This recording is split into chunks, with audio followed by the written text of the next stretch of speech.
Hey, good morning, everybody. It is Nugget of Truth time. It's Pastor Ben on a Tuesday morning. It's 2 more days until Thanksgiving. We're on Nugget number 437. Yesterday's Nugget went too long because I probably talked too slow, which never really happens to me. All right. 1 Corinthians 2:16 talks about having the mind of Christ. What does it mean to have the mind of Christ? The mind of Christ is offered to us in Scripture, and it sounds so appealing. We think of the gentle Jesus of Galilee, the shepherd who cares for us, who can cure any disease. We want that shepherd as our guide. He will feed us when we're hungry and cleanse us from our filth.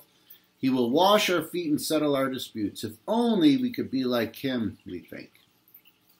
And when Scripture offers us such a treasure, the blessedness of Christ's likeness, we ask God to make him real in our lives. What a surprise, then, when we find that being like Jesus means more than healing and helping, preaching and teaching, feeding and clothing, and blessing at every turn.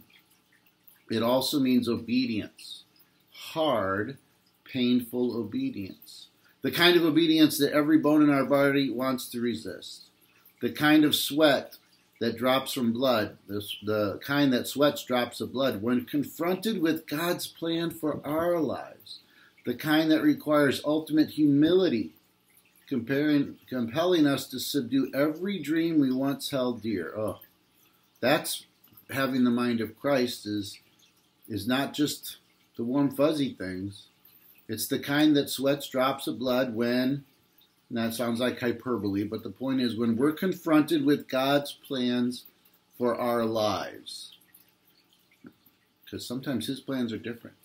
The kind that requires ultimate humility, compelling us to subdue every dream we once held dear. Subdue dreams. That doesn't sound like fun. The mind of Christ led him not to glory first, but to death. Yes, that kind of mind is a surprise to us. It's radical and unexpected. Does that mean we shouldn't pray to have his mind? Of course not.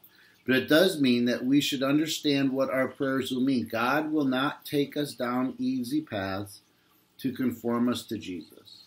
He does not lead us on a walk in the park, but toward a struggle in the Garden of Gethsemane, where strong wills are subdued, and the glory of God and the welfare of others compete with our own personal plans. Wow, how about that line? He does not lead us in the walk of the park, that's what we want, but toward a struggle in the Garden of Gethsemane, that's not what we want, where strong wills are subdued, and the glory of God, okay, the first part, the glory of God and the welfare of others, both those things compete with our own plans. And we know when we get there that God will lead us unto death. It's a painful death, but a glorious one. The other side of it is resurrection, which God has planned all along. All right. Having the mind of Christ means living a life of obedience, because good things come from it. All right, take care. God bless. Have a great day. Bye.